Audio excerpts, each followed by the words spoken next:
Bien, hoy voy a comenzar con 2 minutos dedicados a un hermano que partió de esta tierra este domingo pasado, o el día 1 de la semana. Así que seré breve y seré corto. Daniel Benny Manuel fue decano del Departamento Latino de la KJU, Cartwright Jewish University, un veterano de Vietnam, un refugiado de Cuba, de los de Castro, un padre y un abuelo. Descansa en paz, hermano. Así que pido 1 minuto de silencio antes de continuar.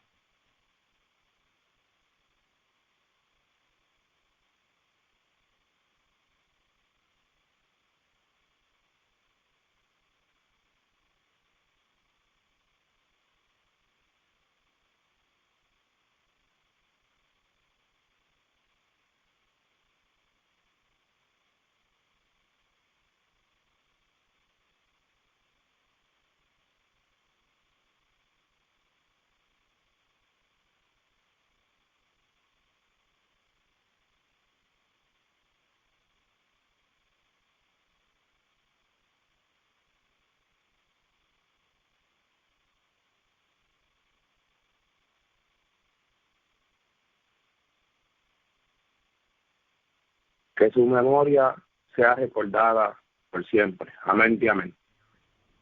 Amén y amén. Amén y amén. Bien, comenzamos a grabar la dinámica de esta paracha 18 y los escritos y profetas del libro de Yehoshua, capítulo 3 y 4. Antes de comenzar, vamos a recitar la bendición.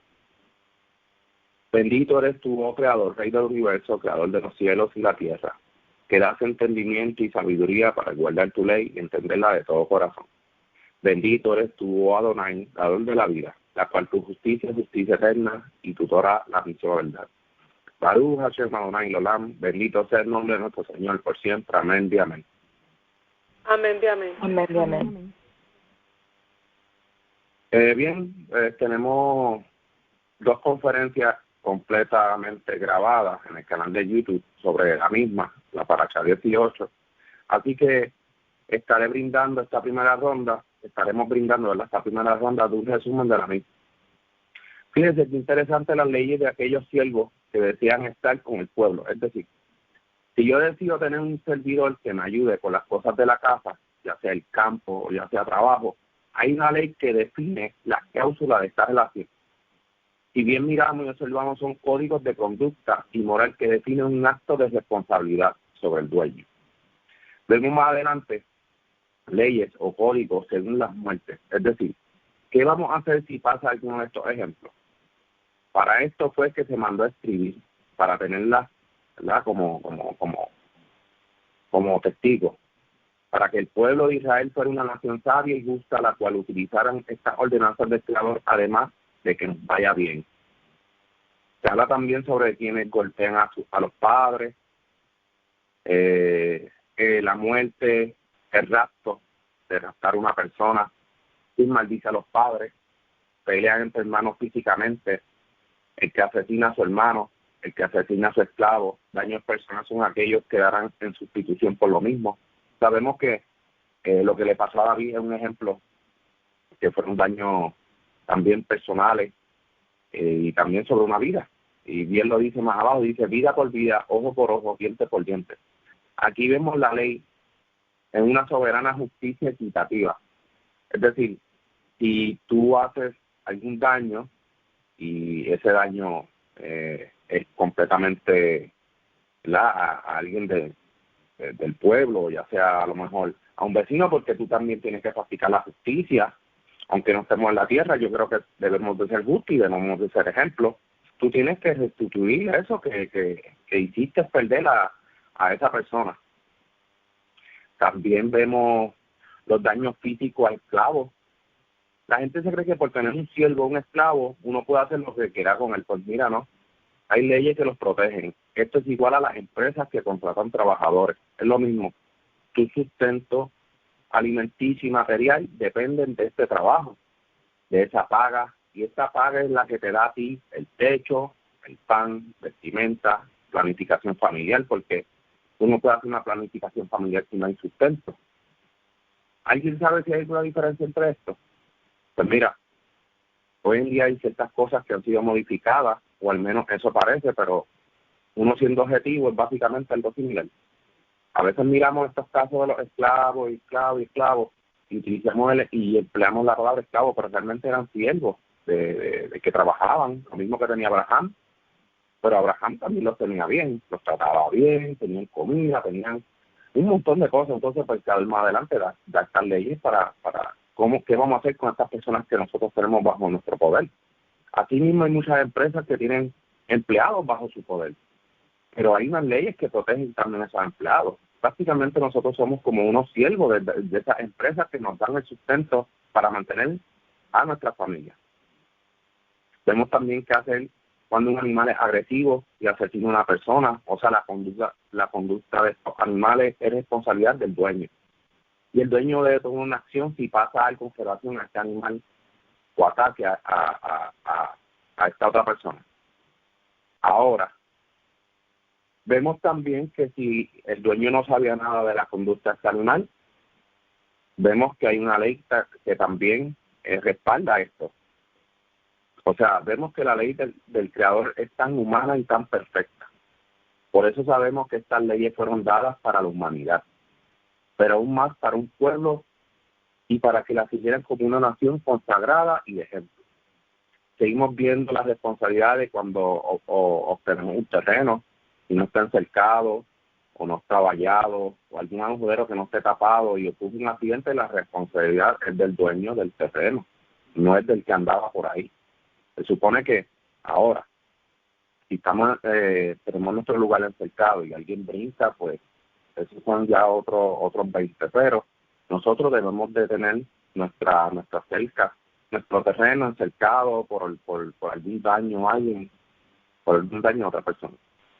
Pues mira, hoy en día vemos casos similares donde los propietarios no se quieren hacer responsables y no les importa si pasa algo con relación a la vida de otra persona. Es decir, dicen, pues, si le pasa algo, que le pasa, nadie lo manda por estar por ahí. Y esas son las actitudes negativas que vemos de gente, de poder, gente que tiene propiedad, de gente que no hace el cuidado por si acaso, para evitar el accidente con otras personas. Y sí, hemos visto también construcciones donde el mismo dueño dice, no, yo quiero que pongan un vallado aquí para por si acaso que alguien no se vaya a caer, vaya a lastimarse, algún daño, y etcétera, etcétera. Esas son cosas que son tan básicas. En fin, son muchos los decretos y estatutos que se le dieron al pueblo. A esto yo le llamo justicia y actuar como tal. Debemos de proseguir lo que el Creador nos dio y hacer conforme a todo esto. Aún la mayoría de los tribunales de justicia están corrompidos. Esto no impide a que puedas llegar a guardar las palabras de esta ley y practicar la justicia del Creador. Seguimos con la ronda con Ilia. Adelante, Ilia. Y gracias, Shalom. De esta parasha, una de las cosas que más me llama la atención es que el Creador le dice al pueblo que tiene que ser especialmente apartado y que por ello tiene que, ¿verdad?, seguir todas estas leyes para llevar una ética y una moral apartada a los demás pueblos. O sea, este pueblo llevaría un código de conducta que iba a sobresalir de los demás. Y es bien interesante porque vemos que toda esta parasha se centra más bien en leyes de convivencia y de responsabilidad social.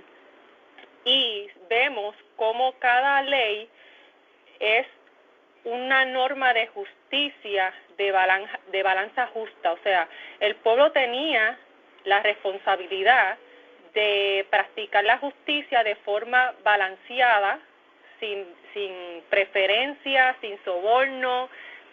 Todo el tiempo era algo justo y balanceado para que esa convivencia entre ellos y el extranjero que también vivía dentro de ellos llevaran una armonía, llevaran un tipo de vivencia donde se practicara la ley, la justicia y el juicio.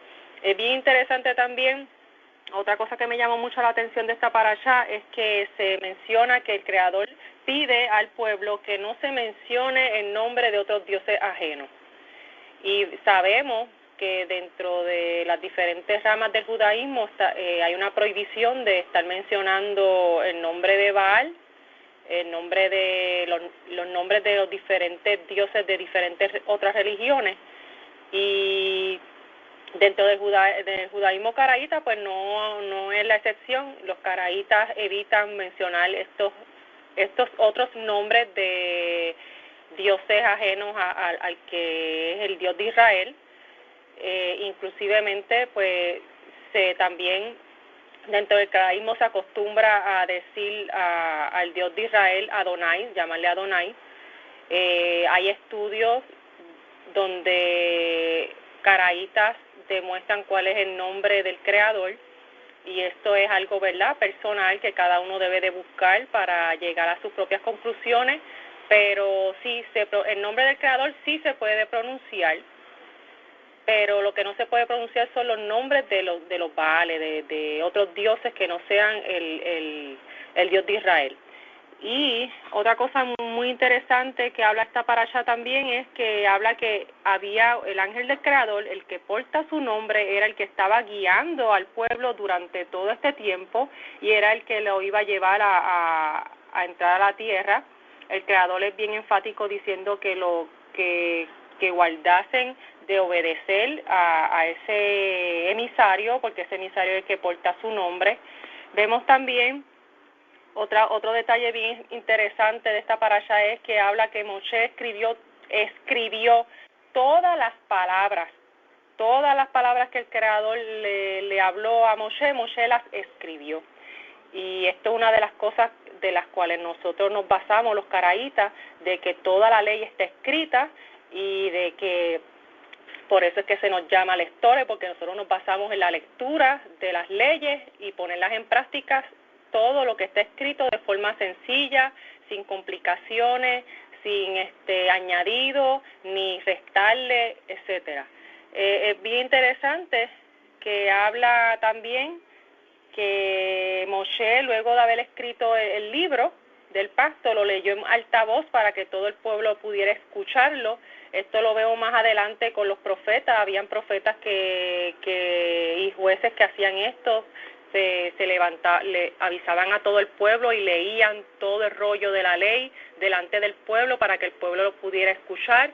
Y en esta práctica también habían jueces y sabios que a la persona que no pudiera a lo mejor entender las palabras que se estaban leyendo, pues se le explicaba a esas personas que no pudieran entender, pero básicamente la Torá era fácil de entender cuando se leía al pueblo. El pueblo, habían hombres, mujeres y niños, todos unidos escuchando la Torá y todos entendiendo lo que se le estaba leyendo. O sea, esto es algo increíble, porque a veces queremos complicarnos con cosas que leemos en la Torá y no pedimos al Creador que nos dé sabiduría y entendimiento y buscar esta línea de humildad para poder entender la Torá como está escrita y de forma sencilla y sin complicaciones. Otra cosa que me llamó mucho la atención es que aquí también Moshe se levanta para llamar a Yehoshua, ya en este momento ya Moshe lo estaba preparando para lo que eventualmente le iba a tocar hacer, que era dirigir al pueblo, que es algo que también me llamó mucho la atención. Y por último, darle esta reflexión de que no debemos buscar más allá ni añadirle a la Torá, sino buscar acercarnos al Creador con obediencia, con humildad, y leer la Torá de forma simple, sin complicaciones, y tratar de cumplir con la mayor capacidad de lo que se pueda, ¿verdad? Lograr hacer de lo que está a nuestro alcance, poder cumplir, porque sabemos que estamos en la diáspora y hay cosas que a lo mejor se nos complican cumplir, o incluso no hay templo, que hay cosas que tampoco de la Torá que no se pueden cumplir, pero lo que está a nuestro alcance cumplir, que sí se puede cumplir, hacerlo con todo nuestro esfuerzo y todo nuestro corazón. Nada, eso es lo que quería hablar de esta parasha. Gracias. Gracias, Ilian, por el aporte. De hecho, es interesante que Moshe llama a Yehoshua y hoy vamos a leer también el capítulo 3 y 4 de Joshua, así que son cosas que van atadas de la otra y bastante interesantes. Yo dije hoy, mi creador, mira, quiero hacer las parashá, pero también quiero seguir leyendo. ¿Qué sería lo ideal? Porque sabemos que si seguimos leyendo las parashá todos los años, todo esto queda grabado, se sube al canal, pero no vamos a tener a lo mejor 7 o 8 parashá de la parashá 18, de la parashá 21 y así sucesivamente. Como que yo dije, hay algo que el creador nos tiene que dar para seguir con estas lecturas, porque yo quiero que cada vez se pongan interesantes. Y yo no he dicho que la Torá no es interesante, sí, pero tenemos que buscar también estos ejemplos que nos ayuden a una comprensión bastante buena según la ley. Y mira, ahora que estamos leyendo que Moshe llama a Yehoshua Yehoshua prácticamente estaba al lado de Moshe. Seguimos con la ronda con Minerva. Adelante, Minerva. Sí, esta parasha Mishpatim, pues obviamente habla aquí muchas leyes en cuanto no realmente no son muy de hacer rituales o sacrificios, sino que más bien tienen que ver con daños físicos, daños monetarios, siendo más bien una instrucción a ser justos y mucha ética envuelta. Entonces se nota dentro del contexto, luego que se dan las 10 palabras, inmediatamente ocurren estas ordenanzas que es Mishpatim, que es una serie de ordenanzas dentro del marco ético, social. Vemos cómo incluyen incluso la viuda, el huérfano, los que eran esclavos, sobre los criados. Tiene que ver mucho con nuestra interacción con el ambiente, con los animales, con los otros humanos, leyes civiles, y esto realmente nos hace un pueblo kadosh. Si más bien no vemos muchas leyes rituales, pero sí también vemos leyes en cuanto a las fiestas del Creador. Aquí vemos en el capítulo, especialmente me llama la atención, el capítulo de esta misma parashá, dame un segundito. Okay. Capítulo 23. Este contexto del capítulo 23 completo, hay una porción que habla sobre las fiestas. Por ejemplo, 23 desde el 12 dice, puedes hacer lo que debas durante los 6 días de la semana, mas debes cesar el Shabbat. Tu asno y tu buey deben entonces poder descansar y el hijo de tu criada y el extranjero deben poder relajarse.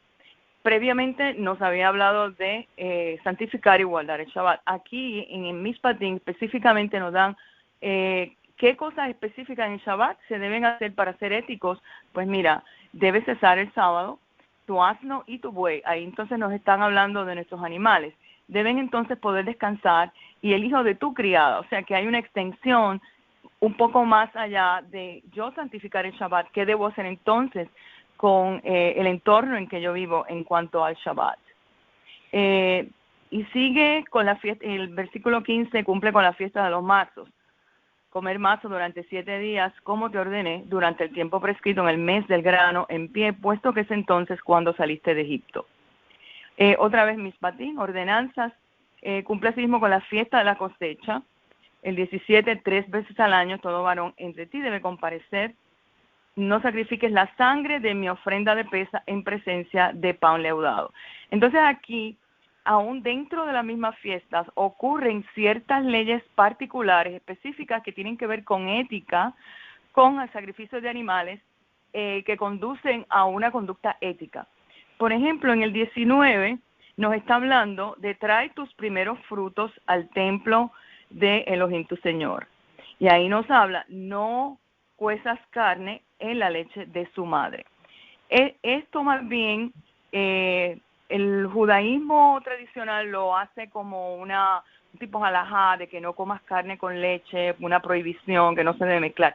Sin embargo, aquí vemos que es una ordenanza dentro de el contexto de estas fiestas, cómo se han de hacer estas cosas dentro de la fiesta. Entonces, lo que me dirige a mí, lo que me lleva a pensar más bien es una conducta ética de no cocinar la leche de la madre con el cabrito o cocinar la cría de la madre dentro de la leche de la madre. O sea, ahí estamos hablando de una conducta ética y espiritual. En otras palabras, dentro del contexto de las fiestas, de los sacrificios, eso no se iba a hacer.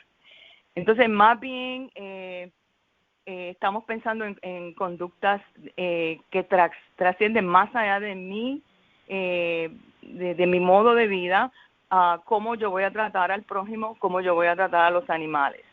Entonces, estos sí que eran sacrificios paganos, que ellos hacían sacrificios a sus dioses, mataban la madre, mataban al hijo y lo cocinaban con la leche de la madre. Pues entonces ya es una violación completamente de una cuestión espiritual y ética. Entonces, sí, era una costumbre pagana, pues nos está dirigiendo otra vez a eso, que no practiquen esas costumbres paganas que tienen que ver con el sufrimiento del animal, que es un sufrimiento que repercute, es una causa y efecto, que nos va a afectar tanto emocionalmente a la tierra como a los animales. Pues más o menos eso era lo que quería traer y verdaderamente que habla también de responsabilidades civiles. Tiene que haber más o menos un balance dentro de las leyes, cómo yo interactúo con el Creador y yo una vez interactúe con el Creador, cómo esto va a interactuar en mí hacia el prójimo. O sea que es una unificación, unifica los 10 palabras con estos mishpatim, para tanto hombre con el Creador y hombre con el prójimo, y asimismo pues hay una unificación para ser un pueblo kadosh. Pues nada, esto es lo que quería compartir. Gracias. Gracias, Minerva, por el aporte. Hay dos palabras que puedo definir también dentro de lo que todos ha hablado, es responsabilidad y misericordia. Y sí, hay que tener misericordia, ya sea con nuestros hermanos, con nuestros animales, con el ganado. Es bueno practicar esa misericordia, porque el Creador es misericordioso con nosotros y nosotros debemos de ser también misericordiosos con nuestro prójimo y con nuestros animales. Y la responsabilidad ante todo, porque cuando venimos a ver, muchas de estas leyes son de responsabilidad también, sí, como dijo Minerva, también ética, moral, tiene muchas cosas, pero debemos de ser ante todo responsables con todo esto. Seguimos con la ronda con Yolanda. Adelante, Yolanda. Sí, por acá esta parashá es una parashá bastante cargada de misbot, bastante cargada de mandamientos, pero de manera general quería abarcar acerca de algunos de ellos. Por ejemplo, quería hablar un poco acerca de la ley de los esclavos, que es una de las leyes que normalmente trae más controversia para muchas personas. Y es importante que cuando vayamos a estudiar acerca de las misbot, acerca de los mandamientos del Eterno, debemos hacer una comparación en toda la Torá, donde quiera que aparece un mandamiento, para poder compaginarlo con lo anterior y poder unirlo y poder llevarnos la idea completa de la verdad en cuanto a este asunto. Porque a veces cuando leemos un solo versículo o un solo fragmento de la Torá o de cualquier libro del Tanakh, podemos llevarnos una idea incompleta si no vamos buscando en todos los versículos que se relacione con el mismo tema. Y una de las cosas que quería enfatizar en cuanto a este tema es en cuanto a los esclavos en este asunto. Porque normalmente cuando leemos un poco aquí, muchas personas dicen, no, pero el Eterno es un esclavista, porque mira, permite la esclavitud, o realmente cómo puede permitir que exista la esclavitud y todo este asunto. Pero cuando leemos de manera así aislada, a veces podemos llevarnos una idea un poco contraria, porque dice la Escritura que el mismo Eterno es alguien que hace justicia, que todo el tiempo se preocupa por el extranjero, se preocupa por el pobre, se preocupa por la viuda. Y entonces, como al mismo tiempo un ser de esta justicia puede caer en la esclavitud. Si lo miramos de una manera apresurada, podemos caer en darnos una idea equivocada del Eterno. Pero si comparamos un poco acerca de los diferentes versículos que nos habla acerca de la esclavitud en la Torá, podemos ver que no es exactamente como la esclavitud que muchas veces estamos acostumbrados a imaginarnos de algunos países, que traían esclavos de algunos sitios y lo traían y los esclavizaban y dormían en barracones y bueno, todos nosotros sabemos a qué llamamos a esclavitud hoy en día. Pero si comparamos un poco, por ejemplo, complementamos este versículo con Deuteronomio 15, podemos ver que a partir del versículo 12 al 18 nos habla un poco acerca de que muchas veces en la vida se dan situaciones difíciles. Y vemos por aquí que nos dice que si se vendiera a ti un hermano hebreo o hebrea, que te hubiera servido 6 años, al 7º año te será libre. Y vemos aquí que él se ve en una situación que termina siendo vendido. Él es el que se está vendiendo a ti, a causa de X o Y situación económica que se le ha presentado, ya sea porque le fue mal en la vida, ya sea porque tuvo deudas, ya sea porque la cosecha tuvo problemas, etcétera. Muchas veces nos encontramos en situaciones así de la vida en los cuales finalmente nos vemos atados económicamente. Y esta persona se ve en la necesidad de una manera o de otra pagar deudas, y vemos que entonces la Torá nos habla acerca de qué pasaría en casos así. Y una de las cosas que me llama mucho la atención es que el Eterno siempre recalca esta idea. Te acordarás de que tú fuiste siervo en la tierra de Egipto y que el Creador, tu Dios, te rescató, por tanto yo te mando esto. No te dejaré. Si el esclavo dijera que no te dejaré porque te ama a ti y a tu casa, porque le va bien contigo. Y esto es interesante, el esclavo te ama, el esclavo le va bien contigo. Esta era la meta, finalmente, por así decirlo. No se trata de que porque alguien se viera en una situación económica, y como bien dice, si un hermano se vendiera contra ti, a ti, pues es claro que si yo veo a la otra persona como mi hermano, no estaría tratándolo simplemente como alguien que lo está pisoteando. Entonces será tu esclavo para siempre, así como tu criada. Es decir, que en esta situación se podía ver tanto un hombre como una mujer. Ahora, es interesante que dice que si él le vas a dejar libre, pues entonces no lo enviarás con las manos vacías, sino que de acuerdo a como te bendijo el Eterno, así tú también le darás a él. Y es interesante que aquí viene la clave para poder entender qué tipo de esclavitud trae, cuando dice en el 18 de Deuteronomio o de Barín 15:18, por la mitad del costo de un jornalero te sirvió 6 años. Es decir, para él pagar su deuda, se estuvo sirviendo a la mitad del precio que tendría un trabajador normal que tú hubieras contratado. Y eso nos va dando una idea de qué es lo que está haciendo este hombre. Está siendo contratado como un trabajador, sirviendo a mitad de precio, por cuanto tiene una deuda y por supuesto tiene que comer y tiene también sus propios gastos que deben ser pagados. Y también vemos, para contrastar este versículo, en Levíticos 25, nos vuelve a hablar un poco acerca de esto. Levíticos 25:39 nos dice: sí, cuando tu hermano empobreciera estando contigo y se vendiera a ti, nuevamente la idea de que él se ve en la necesidad de caer en ello, no le hará servir como esclavo. Y es interesante, no se acaba de vender como esclavo, ¿cómo es que no le haré servir como esclavo? Sino como criado, como extranjero estará contigo.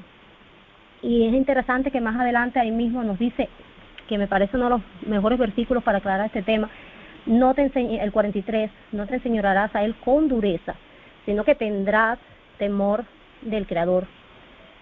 Y es importante de que dice que recuerdes el temor al Creador, porque el temor dice: vuestros hermanos no tendrás esclavos. ¿Por qué? Porque todos pertenecen al Señor y todos son siervos del Señor. Y aún así vemos que el esclavo hebreo era tratado con mucho más privilegios que incluso si alguien compraba un esclavo de otra tierra. Pero sí se decía la Torá que sí podía tener esclavos de otros territorios. En el 44 dice: si tu esclavo como esclava que tuviera sea la gente que de las tierras está alrededor, entonces de ellos sí podrán comprar esclavos y esclavos. Pero aún así estas personas tenían derechos. Vemos que en Éxodo 20 se nos aclara la importancia que aún los esclavos tienen derecho al descanso, tienen derecho a participar de las fiestas, tienen derecho finalmente a mantenerse vivos, porque aquí la misma Escritura nos dice que si alguien pues mata a cualquier persona, pues demanda con su vida. Sin embargo, si comparamos un poco la esclavitud de otras naciones, ¿en qué caeríamos? Pues veríamos que finalmente para un esclavo para cualquier nación, dígase un esclavo en Estados Unidos o en el tiempo de la esclavitud o en el tiempo de África y todo ese tiempo, pues podríamos ver que simplemente se murió un esclavo, o sería lo mismo que decir: se me murió un perro o se me murió un gato, pues cómprate este esclavo, no importa, da igual. Pero vemos que sin embargo en la Torá no es así, sino que toda persona tiene derecho a la vida, tiene derecho a cierto descanso y de gozar de ciertos privilegios. Otro de los puntos que quería destacar, que también está relacionado aquí, es acerca de que lo menciona acerca ahí en esta parte de la esclavitud, posteriormente ahí a continuación, acerca de una riña que ocurre entre personas y era una mujer embarazada. Y aquí me llamaba mucho la atención porque yo veía que el versículo, por ejemplo, cuando lo leía en algunas versiones, decían que si ésta abortare, pero si va a haber muerte serían penados conforme a lo que le impusiera el marido. Y al principio me llamaba un poco la atención y yo decía, pero ¿cómo? Si ella abortare, y a mí me sonaba como que realmente el bebé moría. Pero estuve indagando, estuve comparando versiones, inclusive estuve estudiando y profundizando y busqué las palabras que se mencionaban aquí, que intenta traducir en algunas versiones como abortar, y me llamó la atención que algunas versiones, por ejemplo como la Usejo, mencionaba y se hubiera acelerado el parto. Y la palabra que usa en hebreo es yatzá yelet, es decir, que cuando vamos y comparamos con Éxodo 23-26, para abortar, aquí usa otra palabra, usa la palabra shakol, y cuando va a decir, no habrá en ti mujer que abortare, usa la palabra shakol, no usa la palabra yatzá. En este caso, lo hace en el sentido de yakol, ser privado de hijos. Pero en este sentido, la palabra que usa es yatzá, que es algo que sale. Y si comparamos, por ejemplo, otros versículos donde aparezca la palabra yatzá, vemos, por ejemplo, en Isaías 2:3, donde dice, porque de Sión saldrá la ley. En este caso, la palabra que usa como saldrá es yatzá. Y en Isaías, por ejemplo, 11:1, saldrá una vara de Isaí.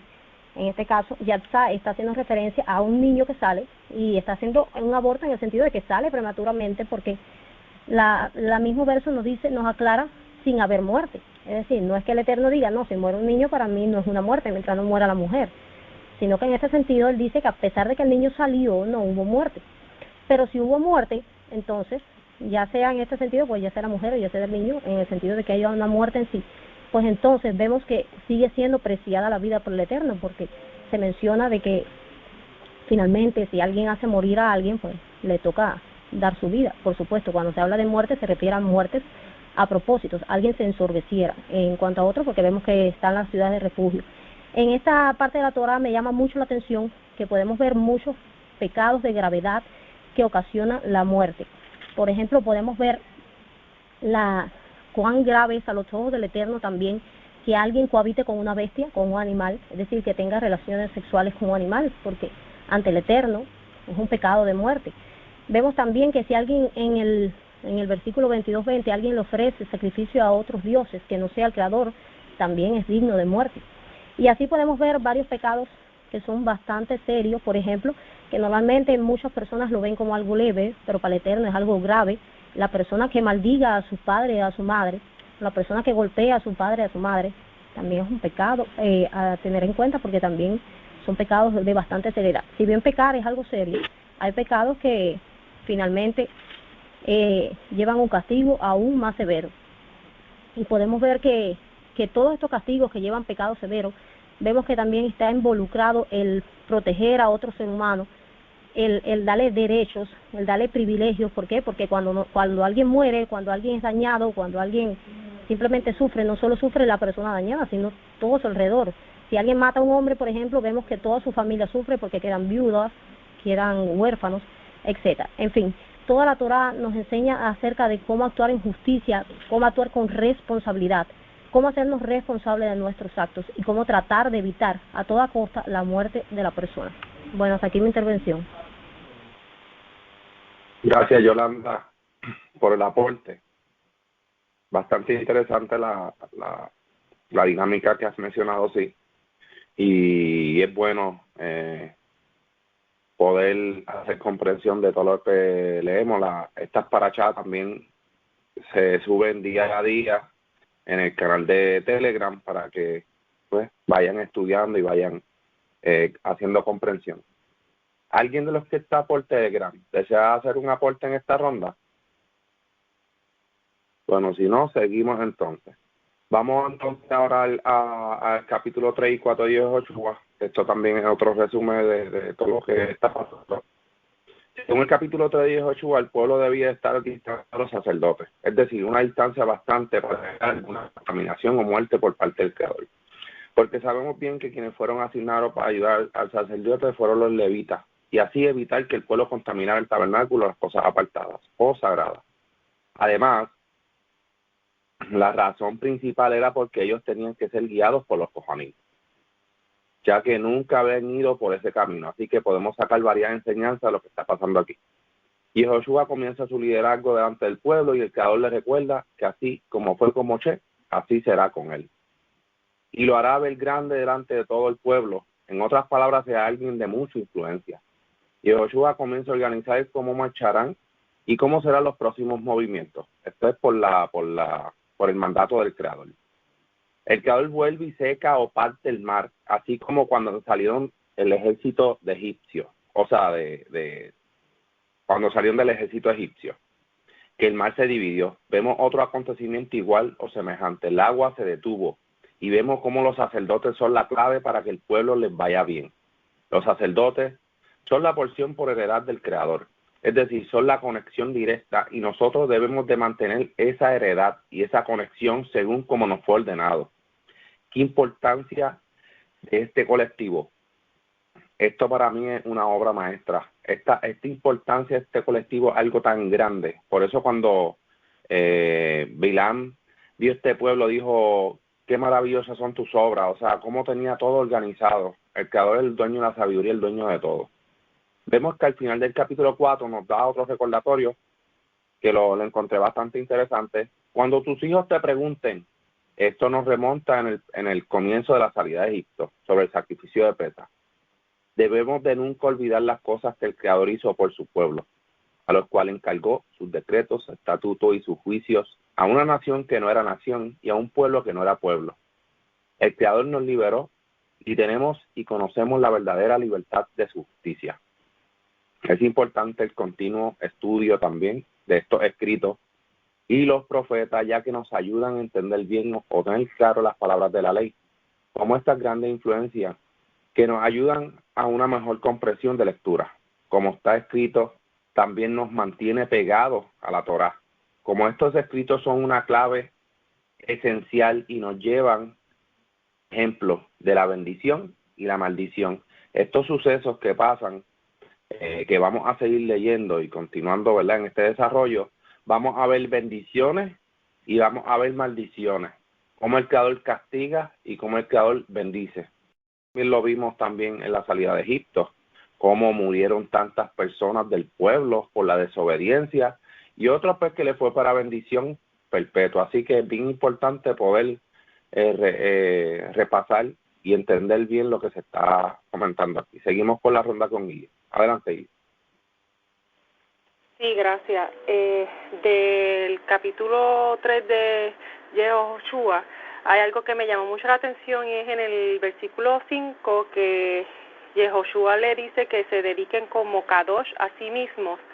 Es bien interesante que vemos que esta práctica la vemos anteriormente y es que cuando se pide que se haga esto es con relación a purificarse, a mantenerse limpios y apartados. Y es bien interesante que ellos ya llevaban como un preparativo para lo que vendría próximamente. Otra cosa que me llamó la atención de este capítulo es que se habla del arca del pacto. Vemos que el arca era como el simbolismo de que el Creador estaba con ellos, de que el Creador había hecho una promesa con ellos y el Creador estaba cumpliendo esa promesa. Y vemos como los Kohanim cargar el arca y llevarla, esto era como que la guía para el pueblo seguir. Y es bien interesante porque sabemos que luego en la historia vemos como en guerras y conquistas y eso, siempre el rey iba al frente con la bandera, este tipo de simbolismo que se utilizaban para darle valor al pueblo que iba a guerra. Pues aquí en este caso el rey era el creador mismo y la representación de la promesa y el simbolismo era el arca.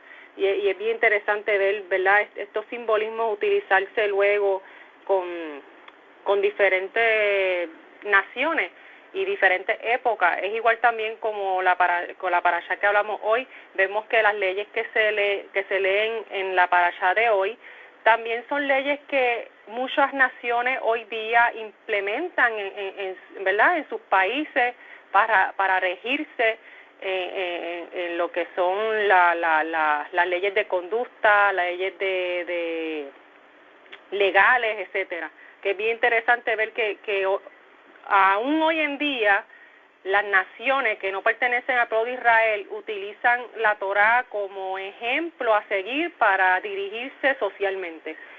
En el capítulo 4, otra cosa que me llama mucho la atención es que el Creador le habla a Yehoshua, así como el Creador estuvo con Moshe, también el Creador está con Yehoshua, y vemos cómo el Creador engrandece a Yehoshua a la vista de todo Israel, para que Israel entienda que ahora, ya que no estaba Moshe, no se rebelaran, y sino que siguieran el liderato de Yehoshua. Otra cosa que me llamó mucho la atención de este capítulo es cuando los 12 representantes de las tribus, vemos que estos 12 hombres eran personas de renombre dentro de cada tribu, eran los representantes de esa tribu. Ellos tuvieron que tomar una piedra del río y luego al salir ponerlas en el lugar que Yehoshua les ordena, y esto iba a servir como señal de lo que sucedió ahí. Y es bien interesante que vemos que en toda la Torá se habla de señales, y estas señales son señales visibles, son señales que a veces hay personas que dicen, no, que yo no necesito ver para creer, etcétera, etcétera, pero vemos que el Creador es bien enfático en dejar cosas visibles y palpables para recordatorio y para que estén ahí como señal de que eso sucedió allí y no olvidarlo. Y es bien interesante, ¿verdad?, ver esta dinámica de que en varias ocasiones se utilizan cosas palpables y visibles para ser de recordatorio para el pueblo de que en ese lugar o en ese momento sucedió esto y no lo podemos olvidar porque ahí está puesto. O sea, es también una señal para las naciones que vieran que el pueblo de Israel existió, que todas estas cosas que se están leyendo existieron y pasaron, y son una muestra y una prueba de que todo lo que dice la Torá es verdad. Y es bien interesante, ¿verdad? Me llamó mucho la atención esta práctica que se lee aquí en el capítulo 4 de Yehoshua, y que anteriormente vemos también que se utiliza, o sea, no es la primera vez que se lee de que se utiliza piedras, se utiliza otro tipo de cosas para marcar un lugar para recordatorio. Otra cosa también que me llamó mucho la atención es que también lo hace Yehoshua en el mismo río, o sea, donde pasa el arca, él también hace esa marca con las piedras, y dice que esto va a ser algo que es para recordar, y que cuando tus hijos pregunten qué significa estas piedras, con la contestación es que Israel pasó por este Jardín sobre tierra seca, como dando a entender que esto es una repetición, como una repetición de lo que pasó con Moshe cuando cruzaron el mar, de la salida de Egipto. Vemos que es como vuelve a suceder lo mismo que pasó con Moshe, así mismo como el Creador lo hizo con Moshe, también lo hizo con Yehoshua, y es también una muestra para el pueblo de que el Creador estaba con él, y es por eso que entonces Yehoshua se engrandece delante de los ojos de Israel, porque es exactamente por estas señales que ellos entienden que sí, el Creador está con él, el Creador lo escucha, y él está siguiendo las directrices que el Creador le está ordenando. Y nada, eso es lo que quería añadir sobre estas dos lecturas de Yehoshua. Gracias. Gracias, Ilian, por el aporte. Seguimos con la ronda con Minerva. Adelante, Minerva. Sí, varias cositas que me llamaron la atención de estos dos capítulos. Pues vemos verdaderamente cómo el Elohim de Israel, así como estuvo con Moshe, se muestra a través de Joshua, y con señales y prodigios. Vemos también, así como se abre el Mar Rojo con Moshe, asimismo vemos en el río Jordán, Yarden, que también pasan en seco. Entonces, lo más importante es que antes de que ellos pasaran estaba el arca. En otras palabras, que el arca, ellos tenían, antes de pasar, el arca iba sobre ellos, o sea que ellos tenían que mirar hacia el arca. Esto es para que no se enseñorearan y dijeran por nuestras propias fuerzas. Más bien, el arca, la presencia misma divina iba delante de ellos. Entonces aquí vemos una lección súper enorme para nuestras vidas. Yo creo que todo es una batalla en nuestra vida. La vida que vivimos son escenarios de eventos y campamentos, por decirlo así, y en cada campamento trae su batalla, trae su dolor, pero en cada batalla siempre tiene que elegir primero la presencia divina, que es la que nos da estrategia, que es la que nos da inteligencia. ¿Y cuál era el objetivo? Era pues tomar esta tierra, y dice aquí en el capítulo 3, que en esto, el capítulo 3, versículo 10, y él les dijo, Joshua, en esto conoceréis que el Elohim vivo está en medio de vosotros, y que infaliblemente desposeerá delante de vosotros al cananeo, al hitita, al jibita, al pereceo, al gergeseo, al eborita y al jebusita. O sea que cada uno de estas tribus, estos pueblos, representan ciertos arquetipos. Digamos, algunos eran que robaban, otros eran idólatras. Cada uno tenía una característica que era opositora a lo que era el pueblo Kadosh. Entonces, más bien, no es que el Elohim de Israel está en contra de estas personas per se, sino está en contra de lo que representaban estos pueblos.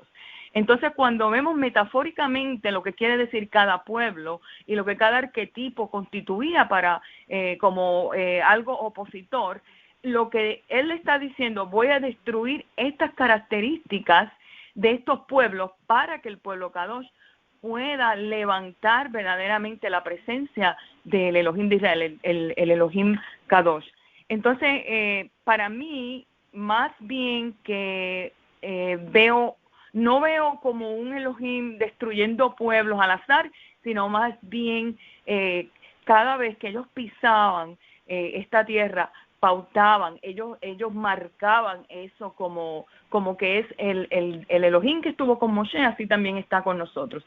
Entonces, cuando ellos pasaron por el río Jordán, cuando ellos marcaron esto en tierra seca, entonces se le ordena 12 piedras como un memorial. Es como cada batalla que tú recorres con la presencia divina, con la estrategia del Elohim de Israel, va a ser un memorial para ti, que no somos nosotros, sino es Él que va primero, que va realmente ganando estas batallas para nosotros, para que nosotros posteriormente pues seamos luz a las naciones.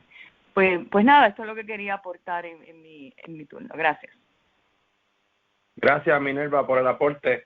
Sí, es bien interesante ver esta conducta sabia, porque vemos cómo esta conducta sabia se va dejando ver, de poner al Creador claro adelante para que el pueblo siga y vea que el que lucha por Israel es el Creador.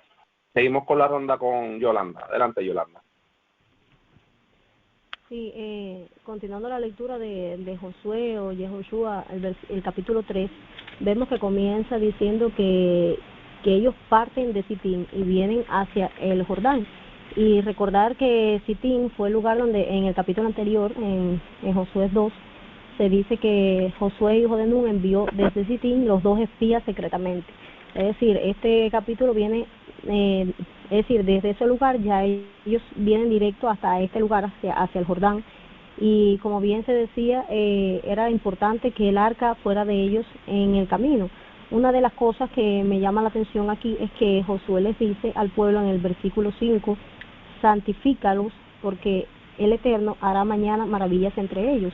Y para recordar un poco acerca de cómo es el proceso de santificación, podemos ver otros ejemplos Anteriormente, por ejemplo, en la Torá, en Éxodo 8:19, en el capítulo 19, cuando el Eterno iba a hablar al pueblo que se iba a presentar y iba a dar las palabras, se nos enseña un poco acerca de cómo el Creador les dijo que se santificaran. Y Él le dijo, laven sus vestidos, que se lavaran y que finalmente no tocaran mujer en esos 3 días, es decir, estén preparados para el tercer día. En este caso ellos se estuvieron santificando por 2 días, hoy y mañana, porque el tercer día se iba a presentar el Creador. Ahora sí mismo pues se le dice a ellos que se santifiquen, que estén preparados porque van a recibir la manifestación del Eterno de una manera más especial, más cercana. Y aquí el Eterno le dice de que finalmente cuando ellos vean el milagro que el Creador va a hacer con ellos, pues así mismo Él será engrandecido como anteriormente pues lo hizo con Moisés cuando abre el Mar Rojo, y ahora aquí nuevamente se va a abrir, pero en vez del mar, el río Jordán. Una de las cosas que me llama la atención de que cuando ellos se acercan al río Jordán, los sacerdotes que eran los que traían el arca, nos dice que el río Jordán para esa época del año estaba desbordado, es decir, que se salía por todas las orillas del río, y cuando se dice que los sacerdotes, sus pies iban a tocar lo mojado, era lo mojado a la orilla del mar, del agua del río. No significa que ellos iban a meterse directamente dentro del agua porque todo lo mojado estaba desbordado. Y entonces en el momento que así ocurrió, vemos que las aguas se quedaron paralizadas arriba, pues esperando que ellos pasaran, y dice que Israel pasó en seco. Y es importante que ellos caminaron hasta el centro del río, y cuando se quedan en el centro del río con el arca es que finalmente va pasando todo el pueblo y ellos se quedan así en el centro del río hasta que finalmente vemos todo lo que pasa con respecto a las piedras que piden como señales, las dejan del otro lado del río, para que cuando sus hijos pregunten y esas piedras qué significan, pues finalmente todos recuerden que ese es el lugar por donde se pasó. Y una de las cosas que me llama la atención de esta porción es, y que se repite mucho, sobre todo también en la Torá, es cuando tus hijos pregunten, y cuando ellos te digan, y vemos la importancia de que el Eterno está preocupado porque nosotros instruyamos a nuestros hijos, porque nosotros estemos atentos a sus preguntas, y porque nosotros seamos capaces de contarle la historia, seamos capaces de enseñarle la escritura. El mismo Deuteronomio 6:4, al Shema nos enseña de que, y estas palabras estarán sobre tu corazón y se las repetirás a tus hijos. Es decir, que una de las bases de que la Torá siguiera viva y que finalmente fuera un pueblo santo era que se preocuparan por la enseñanza de sus hijos, porque se preocuparan porque la verdadera enseñanza de manera correcta fuera transmitida de generación en generación. Y es que finalmente el pueblo perece por falta de conocimiento, y si nosotros como padres no somos capaces de instruir a nuestros hijos, y no solo instruirlos en el sentido de porque mi papá dice que hay que hacerlo así, sino que ellos sean capaces de poder palpar el propio versículo, la propia escritura, poder conocerla, finalmente poder tener al Elohim de Israel como su propio Elohim, no solo como el Elohim de mis padres. Es lo que marca la diferencia para las futuras generaciones que vendrán, para que puedan adorar al Creador de la manera correcta, porque finalmente muchas veces por falta de conocimiento, por ignorancia o por descuido, finalmente podemos caer en hacer cosas que el Eterno abomina y nosotros creer que lo estamos haciendo de la manera correcta. Es por eso que es importante estar atentos a las preguntas de nuestros hijos, estar atentos a la enseñanza, cerciorarnos que realmente entiendan lo que leen cuando estamos compartiendo la escritura con ellos. Es importante, sobre todo, cuando hay palabras que ellos no entienden, enseñarles a buscar, no solo decirles qué significa, sino que aprendan a usar todas las herramientas acorde a su edad, para que en un futuro puedan ser capaces de investigar por ellos mismos y crear su propia identidad israelita. Uno de los detalles curiosos aquí de esta porción está en el capítulo 4, versículo 19, donde nos dice la fecha que ocurre este evento, y nos dice que esto ocurrió el 10 del mes primero, cuando ellos cruzan el Jordán. Y vamos a ver posteriormente que ellos entran en la fecha de la Pascua prácticamente a la tierra prometida. Y vemos que salen de Egipto. En Egipto saqué al pueblo en el mes de Abib, el mes 1. Y vemos que un poco de coincidencia, por así decirlo, claro, 40 años después, finalmente entran a las orillas del Jordán, ya como entrando a la tierra prometida, en el mismo mes, en el mes 1. Y para último quería destacar el último versículo de esta porción del capítulo 4, que es el versículo 24, y me llama mucho la atención porque dice, para que todos los pueblos de la tierra conozcan que la mano del Creador es poderosa, para que temáis al Creador vuestro Dios todos los días. Y vemos que el Señor también pensaba en todos los pueblos, para que todos los pueblos conozcan, para darse a conocer delante de todos los pueblos. Y esto me recuerda el versículo donde el Creador dice, y esta es vuestra sabiduría delante de todos los pueblos, para que ellos, cuando ellos escuchen todos estos mandamientos. Es decir, que finalmente en la mente del Creador no solo estaba pensando en su pueblo Israel, sino que él quería darse a conocer a toda la tierra, que poco a poco todos los pueblos vinieran a su Torah y conocieran y se acercaran más al Creador, porque finalmente él es el Elohim de toda la tierra. Bueno, hasta aquí mi intervención. Gracias, Yolanda, por el aporte. De hecho, esa es la idea principal, de que todos los pueblos conozcan del Creador por medio de Israel. Israel sea la nación que dé la sabiduría a estos pueblos, el conocimiento, que sea como que el ejemplo. ¿Alguien más de los que está pues vía Telegram quiere dar algún aporte? Había alguien que quería dar un aporte, pero lo vi hace un rato y ahora no lo veo, lo más seguro tuvo algún problema o algo. ¿Alguien más quiere dar algún aporte final? Bueno, si no, les deseo a todos, chao a todos. Chau a todos.